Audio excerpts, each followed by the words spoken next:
बहू भी बेटियों की तरह ही होती है। आप अपनी बेटियों के लिए जैसी सोच रखते हैं, अगर वही सोच अपनी बहुओं के लिए रखे तो शायद इस समाज में कई घर टूटने से बच जाए। फिलहाल मध्य प्रदेश के धार से एक ऐसी कहानी सामने आई है जिसने समाज में मिसाल पेश कर बाबुल फिल्म वाली स्टोरी दोहरा दी। यहाँ एक सासुर ने माता पिता बनकर अपनी बहू का कन्यादान किया। क्या है पूरा मामला, आइए जानते हैं। सासुर ने कराई बहू की दूसरी शादी। भास्कर की रिपोर्ट अनुसार मामला मध्य प्रदेश के धार का है, जहां एक परिवार ने ऐसी ही मिसाल पेश की है। दरअसल बेटे की महामारी के दौरान मौत हो गई थी।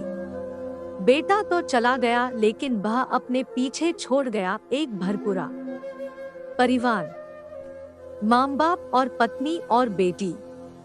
बेटे के जाने का गम माँ बाप पर बेसुमार था, लेकिन बहू का अकेलापन और दर्द उससे कहीं ज्यादा, जिसकी वजह से मानो पूरे परिवार की जीवन गाड़ी रुक सी गई थी। इसके बाद सासुर ने अपना दर्द भूलकर बहू के अकेलेपन और दर्द को महसूस किया। जिंदगी की गाड़ी अकेले नहीं चल सकती, इसलिए उसका नया हम सफर ढूंढा और बहू के हाथ पीले करके आशीर्वाद दिया, जा तुझको सुखी संसार मिले। ये दुख सुख की ये कहानी धार के तिवारी परिवार की है। यहाँ रहने वाले युग प्रकाश तिवारी ने समाज के लिए ऐसी पहल की जो युगों तक मिसाल रहेगी। महामारी ने छीनी थी परिवार की खुशियाँ। धार शहर के रहने वाले युग तिवारी और इनकी पत्नी रागिनी तिवारी का जीवन खुशियों से भरा था। परिवार में 2 बेटे बहू पोती सब थे, लेकिन बीती महामारी ने इस परिवार की खुशियों पर ग्रहण लगा दिया और महामारी में उनके बेटे प्रियंक तिवारी का निधन हो गया, जिसके बाद मानो इस परिवार का संसार ही उजड़ गया।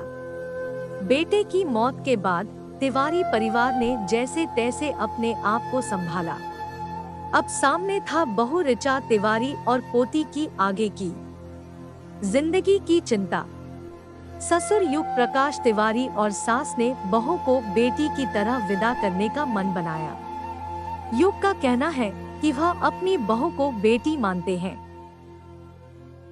उन्हें ऋचा और आन्या के भविष्य की चिंता थी, इसलिए उन्होंने 1 साल तक बहू के लिए योग्य वर की तलाश की।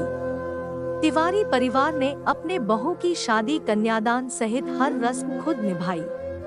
शादी का पूरा खर्च भी उन्होंने खुद ही उठाया और पूरे धूमधाम से बेटी समान बहू की शादी रस्में निभाई। उसे कोई तकलीफ न हो, इसे देखते हुए नागपुर में उनके बेटे प्रियंक ने जो बंगला खरीदा था, वह बंगला भी उन्होंने अपनी बहू को तोहफे में दे दिया। शादी के बाद आन्या भी अपनी मम्मी के साथ नागपुर चली गई है। प्रियंक के बड़े भाई मयंक तिवारी ने अपने छोटे भाई की यादों को किताब में संजोया है। उन्होंने प्रियंक के जीवन पर किताब लिखी है, जिसका टाइटल है जीवन का मानचित्र। वही सास कहती है, ऋचा बहुत अच्छी है, हमने उसे बेटी माना है और बेटी मानकर ही उसकी और पौती की आगे की जिंदगी को देखते हुए उसकी शादी का निर्णय लिया। उन्होंने समाज के अन्य लोगों से भी अपील की कि वो भी अपनी बहुओं को बेटी जैसा प्यार दें, दहेज के लिए प्रताड़ित न करें।